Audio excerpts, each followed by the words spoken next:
Hey y'all, Sabrina here. Welcome back to my channel, The Simple Happy Life. I've been sitting and reflecting on this past school year. I have learned so much. We have homeschooled for 5 years now. I feel like I've learned the most this year. It has been a good year. It's been a challenging year, and I'm proud of it. I'm really proud of where we've come from and how we have grown. We started preschool homeschooling.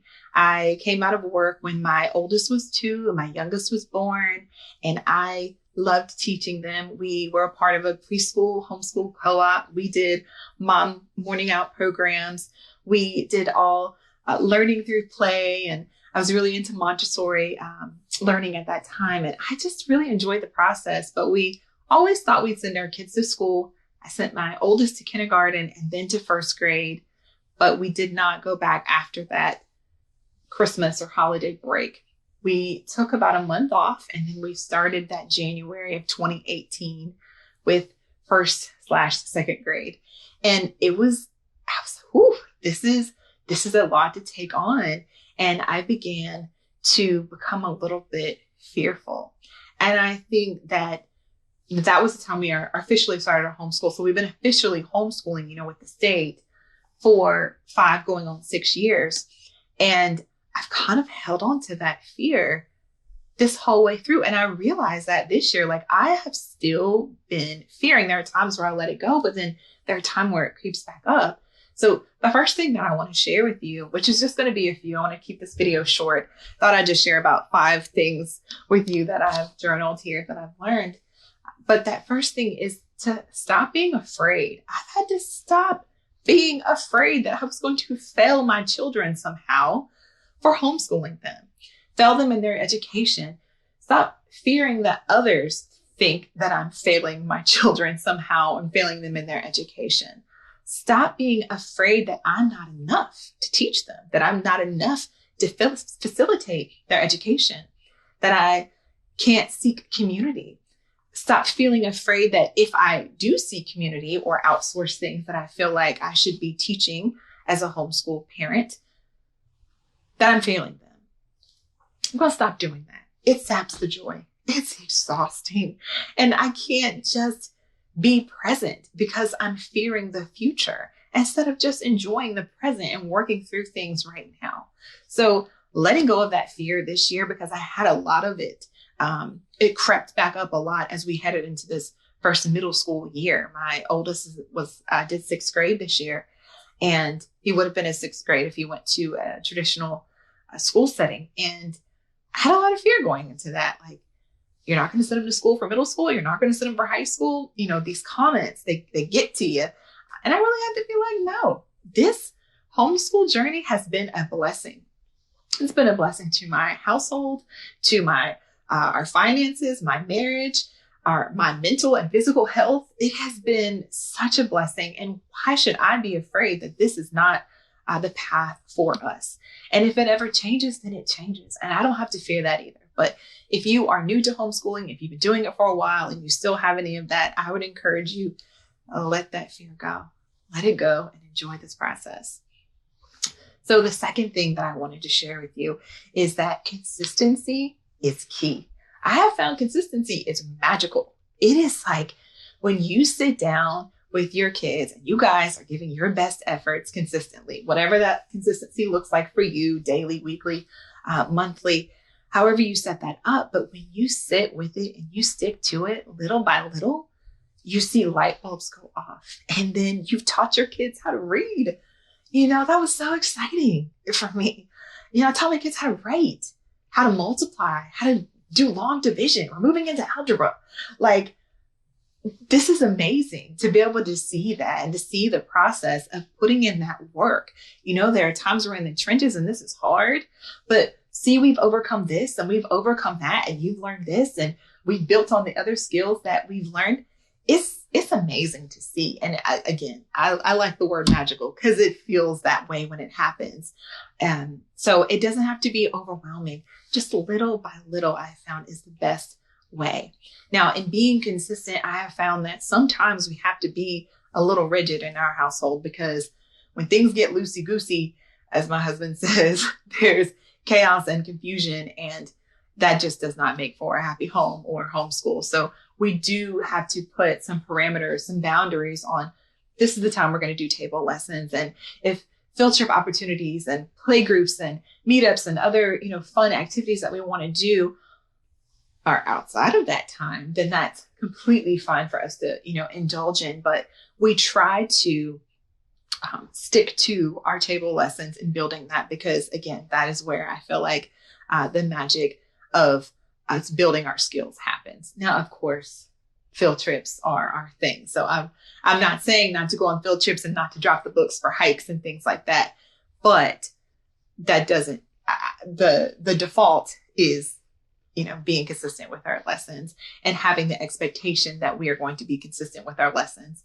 Which brings me to the next thing I wanted to share, is that this year, especially, I've had to learn that you have to inspect what you expect. What? We used to sit and do a lot of one-on-one lessons. So, or the three of us, I would sit with my two boys and I'd be teaching them a lesson. We did a lot of group work before. And that was great because I knew what they were getting. We worked through the things together. So it wasn't like I had to really go back and check. This year was a big change for all of us. They were a lot more independent and going off and doing their work and getting things done, which is great. And then they said they would do it, and they did do it. But sometimes the thoroughness that I would have thought or would have liked to have been there wasn't there. And they just needed help in building that. And that is where I needed to come in with that inspection. Like, okay, were you really being thoughtful when you gave this answer? Were you applying the things that we had just gone over, or the things that you learned yesterday? So those are some things that I really had to sit with and talk with them about, and being excellent in your work. My dad always used to say that your name will go further than you ever will. And so you want your name to be tied to things that are excellent. This is practice for the future, projects, work for yourself, work for other people, that they know if Aiden or Cameron is associated with it, they're going to do their best. They're going to be excellent with it. And that's what I want for them. Not to put pressure on them or for it to be overwhelming, but for them to think, when I sit down to do this, I'm going to give it my all.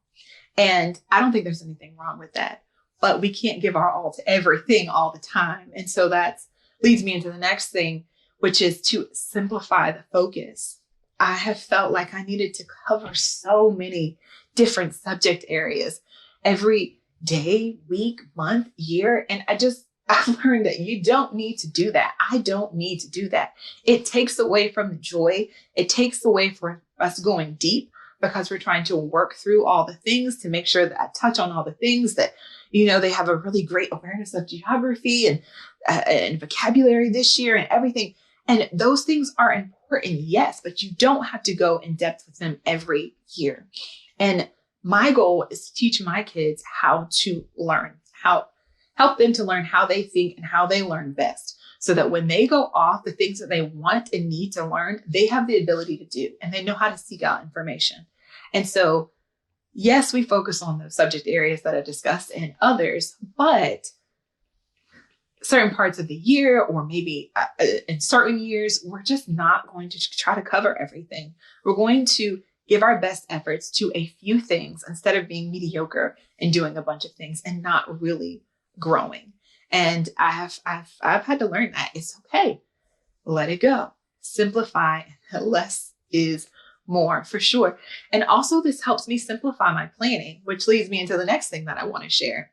If you've been following me, maybe you thought I would have talked about planning first. I do like to plan. I feel like I need to plan because of my health. I need to be in a place where I feel like things can kind of be on autopilot for a little while I have down days, because that happens. But also because there's confusion and chaos in my household when there's no plan, when there's no expectation for the day or for the weeks, for all of us. And so I've had to learn that, yes, planning is important. We don't just need to let that go. But I only need to make the plan as complicated as it needs to be, because I have a tendency to overthink things. And plan too in depth and then get frustrated and feel behind. When really just having an overview of the year, and that's why I have turned to box curriculum personally. I feel like that's helped bring peace to my homeschool versus what I was doing at first, trying to plan everything and create my own curriculum in some ways and bring in all these different things. I have felt that box curriculum have helped to simplify my homeschool, help me to be able to pull in things that I feel like are going to enhance our learning, that is going to make it personal for us. And that's been great. It has really been such a relief and made my planning simpler so that I can go in depth for about a month or two of planning. And that's good. That's all I need, because we're going to work faster or slower usually than what I anticipate. And that's okay. And it's easy to adjust things for that short amount of time versus trying to plan out a whole year and being overwhelmed when things just don't go according to plan, because they're not going to go according to plan. They're just not.